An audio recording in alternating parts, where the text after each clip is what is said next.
We take the conversation this morning to Liberia, where university students in Liberia have been injured after their protest against the high cost of living was allegedly disrupted by supporters of the ruling party, the Congress for Democratic Change (CDC). The incident happened as the country celebrated its independence anniversary on Tuesday.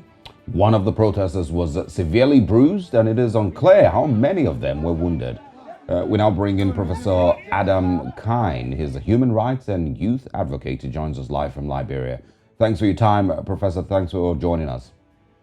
Thank you so much. Thank you so much. I appreciate All right, the time. let's start by talking about what prompted the protest by the students.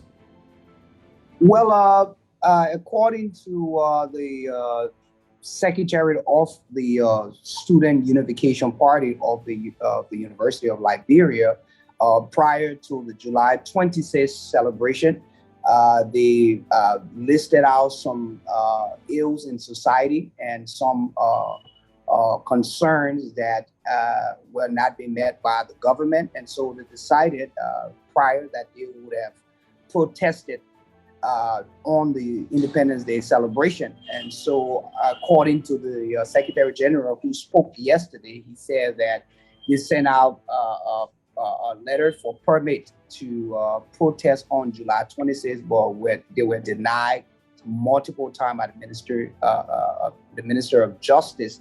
And so, however, they even sent out a letter to the Senate indicating their plan to protest on the 26th. And so on the 26th, their protest specifically was held at the United States Embassy. According to them, they were presenting a petition to show to the Americans some of their disenchantment with the current ruling party and how the country has been run.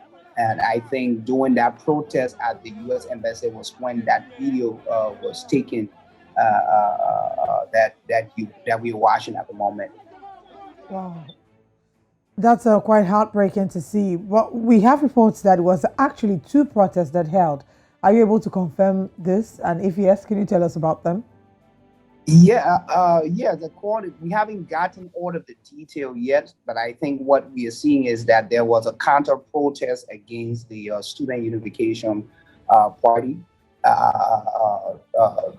protest. So we are not setting yet because the ruling party with immediate effect distanced themselves from this violence that was perpetrated against the University of Liberia students. So we are yet to find. However, the Moserado senator by the name of Dara DeLon yesterday on his talk show sending an ultimatum that if the government does not investigate this with immediate effect in 24 hours, that there will be a massive protest in Monrovia, which will be, according to him, will start on Friday. And we are still watching to know what this detail going to come up to be like. So we are still watching, but I think this is one of the most scarier thing is a reflection of the civil war. What you've seen on the video is very graphic. I think it is almost like a jungle justice or street justice, and that sends a lot of reflection back to the civil war, what really happened in Liberia. So this is very disturbing, of course, obviously, and it's causing a lot of concern now in Liberia. Well, I don't think anybody across the whole African continent, across the world, even wants to relieve, the civil war moments in Liberia. So we hope it doesn't get to that level. Can you tell us about the injured students? Has there been any statement issued by the police regarding this incident? Well, the police has not spoken yet, and that's what I'm very mindful not to draw a conclusion relative to what really went on. But I think the video displayed itself. However, the Secretary General spoke last night that the student who was brutalized is now responding to treatment, and there were all the indication that he was injected with some form of substance that may have impacted his health concern. And so we are still watching and still trying to get detail on that. But at the moment, I just read a news this morning that he's not responding at all, and the oppositional party are calling on other members so that he can fly out of the country because he's not receptive to treatment at the moment, and that he's unconscious, according to them. It's quite sad, or rather unfortunate, that this is happening on a day that, or this happened on a day that Liberia was celebrating its 175th anniversary. What can you tell us about the mood? What's the mood like in Liberia? I mean, it's happy on one hand, sad on one hand. Take us through it. Well, for those of us who've watched the video, it is very disturbing, and I think one who was or who experienced the Civil War, I think that was a reflection. And many people who commented and who have called into some talk show yesterday also made mention that Liberia is returning to that day. However, the government has, with immediate effect, like I said, distanced themselves from it. And so we are still watching to see. But I think this is creating a lot of tension among all the Liberians who've watched, even here in abroad, because again, it's a really reflection what we saw, the young man being brutalized and stripped off his clothes on camera without justice being done up to this time. I think it is disturbing, and I hope that the government will respond with immediate effect as indicated, because Dara DeLon, the Maserati senator, has with immediate effect again said that there will be a protest, and I show that this might create some level of pandemonium among Liberians, and I hope that it doesn't go to the extent. But I think this is very disturbing for all of us, especially those of us who saw what happened during the Civil War. Many people even indicated that the scene looked like when Samuel Doe, the former president of Liberia, was killed on camera, and so that's what we're hearing, and we're praying that it doesn't go to this extent. Hopefully not. I also want us to get a picture of what the challenges are, the economic challenges that prompted the protest. What are Liberians currently dealing with? Is it high cost of living? Is there something more?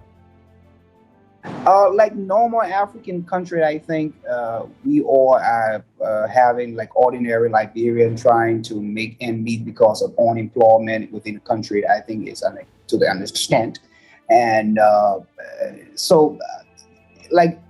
Liberia, we're still progressing. We're still developing to reach to that place that we're supposed to be. The Civil War has caused this COVID, Ebola, and the Civil War, of course, have caused this kind of economic hardship within the country. But like I said, I think in one of your reports that we are at the verge of building ourselves up, but without peace and stability within the country, then I don't think we can maintain that level of economic stability that we hope to have, because if there's no peace, then of course people are going to live in fear. And so we are hoping that what is currently going on will be solved, so that people will not get on the street to protest this injustice that was perpetrated by a group of thugs on a university student. So yeah, economically we are still struggling. We are not yet there. We are still struggling, obviously. Most times when we see counter protests, just like we've seen in Nigeria, a lot of times there's allegations that the counter protesters are, sponsored or pushed by the government in power somehow, some way. So is this, maybe close to what may have happened? Well, I will not comment on who sponsored it, because I do not have details, even though there are people calling in and accusing or the ruling party, or even accusing the city mayor of sponsoring that. But I do not have any detail relative to that. So I cannot definitively say who sponsored it until the police can come up with their findings to show what really happened. But I think some of the individuals on the camera were identified as closely related to certain people in the ruling party. And so that becomes concerning at the moment. All right.